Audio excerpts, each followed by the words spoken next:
Hey everyone, what's going on?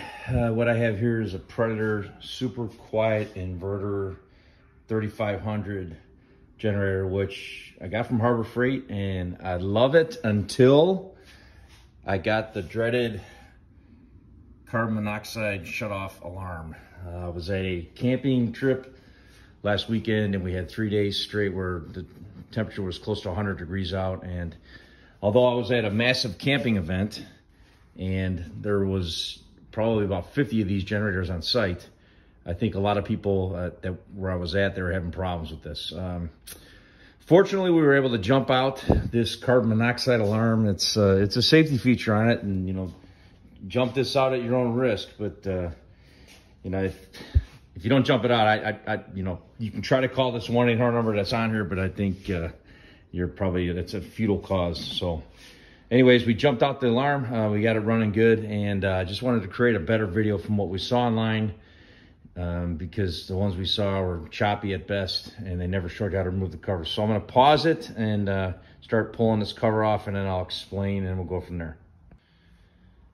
Okay, another thing too is I don't know what the model number is on this. There is a data tag here, but it really doesn't give you the model number. I did buy this in 2023. So let's just jump right into the meat and potatoes here. To pull this side, for the model that I have, you have to pull this side cover off. So there's 1, 2, 3 screws there, 4, 5, and then you have 1, 2 screws, maybe 3 on this side, and then you have to pull these wheels off. And once you do that, the cover will come off. So I'm gonna pause it. I'm gonna take all this off, and then I'll go over it once again, and then we'll get into the meat and potatoes for this repair. Okay, so far I pulled those 3 screws out. I got the 2 up top, which had these 2 little rubber tabs. Those are out.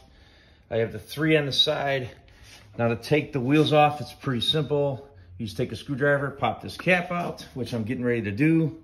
And then there's a cotter pin that holds the wheel on. You pull all that out, and then this cover should come right off. So I'm gonna pause it, and we'll come right back. Okay, so here's the wheel setup. Pretty self-explanatory. I've already pulled the cotter pin out there. Let me finish this, and I'll remove this side cap. Oh yeah, one other thing too is these 3 bolts down here. I tried to use a drill with a DeWalt bit on it, and I broke the bit. So you're gonna need an 8mm wrench to get these 3 off down here. Be right back. All right, after you get these bottom 3 bolts out, you're gonna have to pull the handle out a little bit, and then the cover will come off.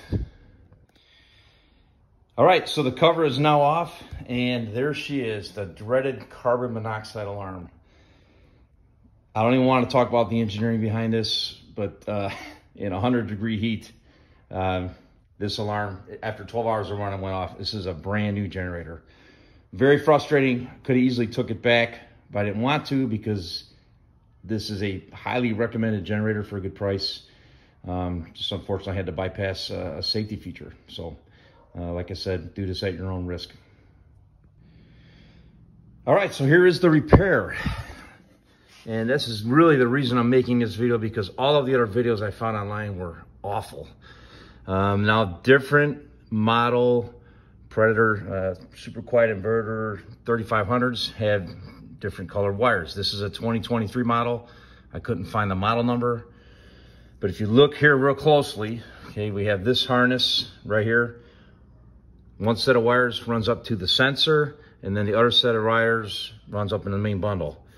So here it is. I'm trying to make this as close and simple as possible, what we did here.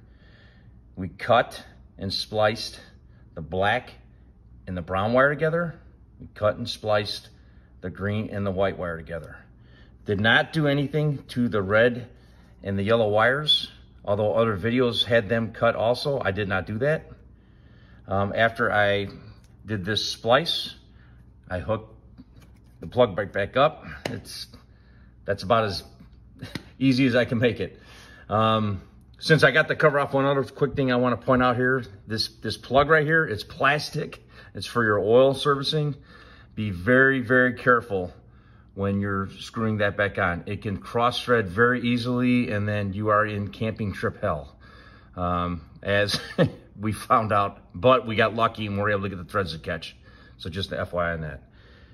Anyways, put this all back together, and basically what I'm gonna do here now is, I guess I'll show you. I'm just gonna electrical tape all this back together. So let me do that, and then I'll come back, and then we'll fire it up here shortly. Alrighty, the repair is complete. Now I'm gonna put the side back on, and then we will fire it up. All right, everything is back together. One last thing I want to point out is, as crazy as this sounds, this silly little oil fill access door, knowing is half the battle in mechanics, right? That's 90% of the battle. Just giving you an idea how this thing works. We were trying to get it off the first time. We almost broke it off because we did not realize. But anyways, just turn it to the right, and then it should pop off. All right, that is it. She is up and running. Got good voltage.